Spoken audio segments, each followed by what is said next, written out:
What is it that brought the issue of child trafficking to your attention? Yes, sir. Okay, for me, it was something that has been definitely a very long time in the making, even from when my boys were little. I think it was just becoming a mom and understanding that like little things that I was hearing about that were terrifying.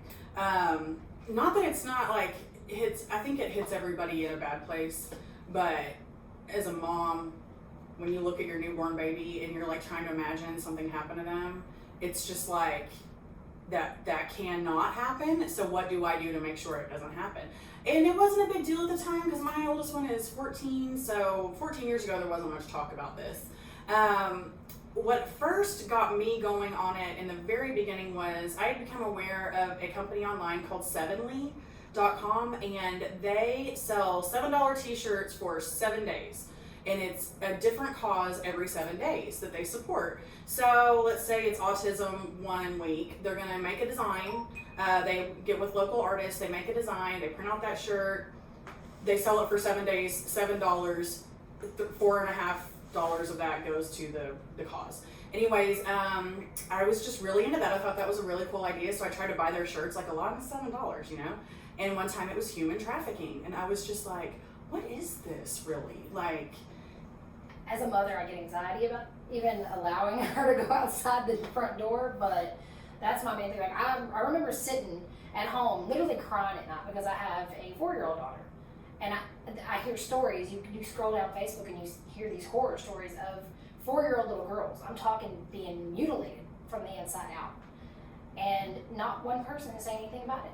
If anything, these little girls think that they're taking part in play. They think it's fun, and I, like her, I could not even imagine what I would do if something like that happened to my kids. So it was basically being a mother and things like that, but also just it just triggered one day. I was in, I had been talking about, we talked about it a little bit or whatever, and then I was like, I'm doing something. Like, I'm not sitting at home and losing sleep, crying about it anymore. I have to get out and I have to change it. What would you say to people who feel overwhelmed with all of the information that's coming out, who are just now coming to realize really what's going on? For me personally, I would just say, slow down, take a deep breath, look at a little bit of it every kind of time you feel like it, but take lots of breaks because it is overwhelming. It is so overwhelming that you will feel, kind of depressive and just crippled by it. Do you have any resources that you would suggest people look into to learn more about it that are like reliable resources that you think? I love, for like our signs that we make and stuff, I use dosomething.org. They've got really good numbers that are true. You can look up every one of them and it's correct. And it's like bullet point style, so it's easy to read through. It's not just an overwhelming amount of information. It's quick little, and that's good to know. We recently, the Polaris.org, they have a lot of information that's really good to know. I still feel overwhelmed, honestly. The more I dig into it, like you said, with the whole iceberg analogy, that's exactly what it is. You hear about it, and everybody's heard about it for so many years, but they never really dug deeper into the issue. But I would say, with every bit of information you get, just kind of write it down so that when you do get that energy to go out and actually raise your voice and talk about it and speak to other people about it, to do that. Because honestly, the only way that I'm able to lift some of the weight off my shoulders just thinking about it is actually by doing something about it. Did you have any negative reactions to your first protest or anything since then? The very first one, other than, certain people just not really paying attention, not really. We had a lot of people turn their heads and not really want to read the signs and not want to look into it because I think people think out of sight, out of mind. If they're not thinking about it, it's not happening. Well, I'm hoping that the bigger we get, the more people are forced to look at it. But I think that was the most negative thing to me, is it really bothered me when I'm sitting here with my 4-year-old, my 14-year-old, and we're holding up signs, giving you statistics, giving you facts, and letting you know what's really happening. They tend to ignore it. What comments do you have about the article about bodily autonomy? You want to go for me?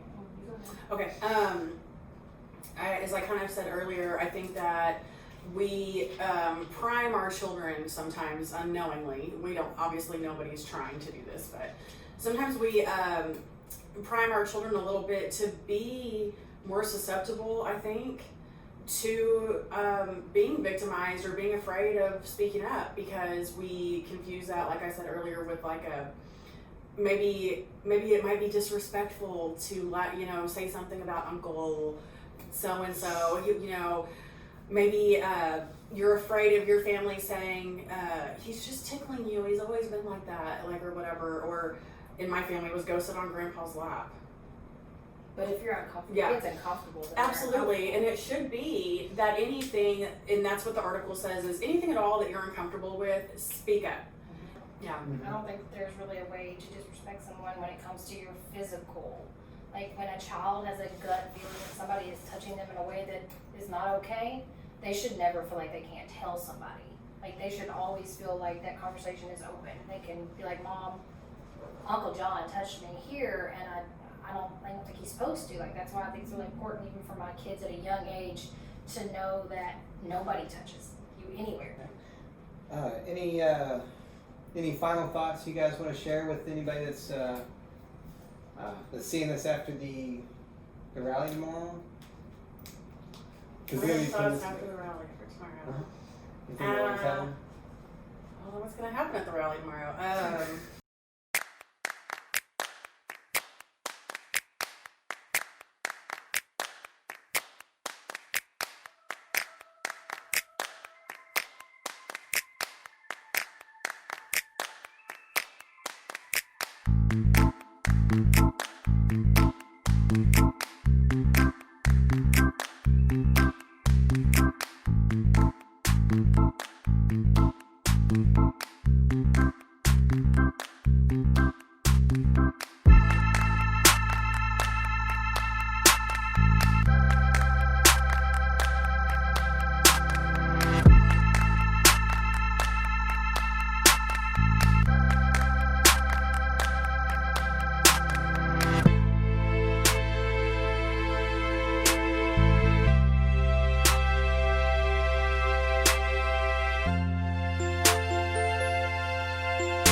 Like how?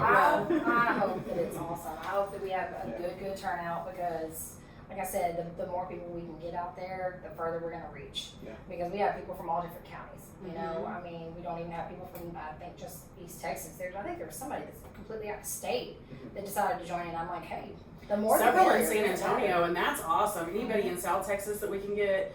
I mean, I'm sure that there's groups there in the bigger cities, but the small cities, if you look at, you can Google human trafficking maps. I mean, they're coming straight up and just all through Texas, and we're a spot, so is Denton. That's my hometown. Got a lot of friends there doing a lot of really, really, really good work in Denton. What's up, Rochelle?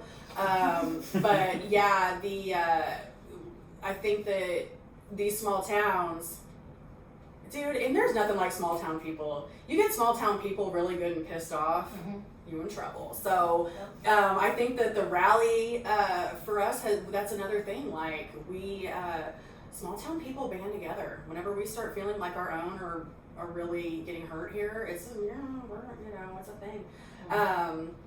And moving forward, like for after the rally tomorrow, I guess I would just say that we're gonna keep doing rallies. We're gonna keep spreading awareness. We're not gonna get tired of it. We're not gonna give up.